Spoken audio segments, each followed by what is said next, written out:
नमस्कार, आरतीज किचनमध्ये तुमचे स्वागत आहे। आज आपण बनवणार आहोत उडीद वडा। उडीद वडा बनवण्यासाठी मी इथे 1 वाटी उडदाची डाळ घेतलेली आहे।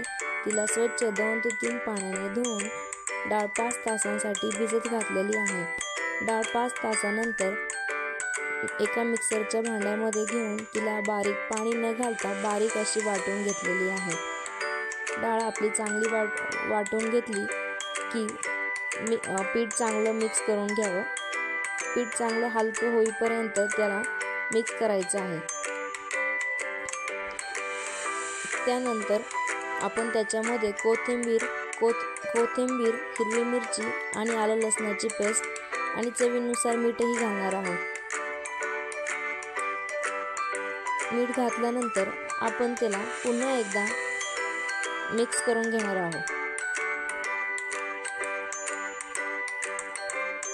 आता आपण कढईमध्ये तेल सोडणार आहोत आणि दोन्ही वडे बनवण्याआधी दोन्ही हात पाण्याने ओले करून घ्यायचे, म्हणजे आपल्या हाताला पीठ चिटकत नाही। वडा सोडण्यास सोपा जातो।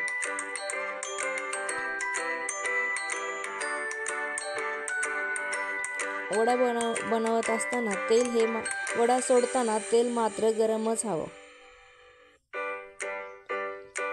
मी इथे पहिला वडा तयार केलेला आहे, तुम्ही पाहू शकता।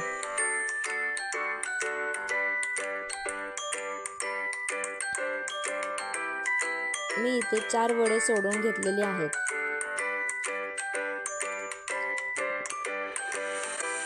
तेल चांगलं गरम असलं की वडाही कढईला चिटकत नाही आणि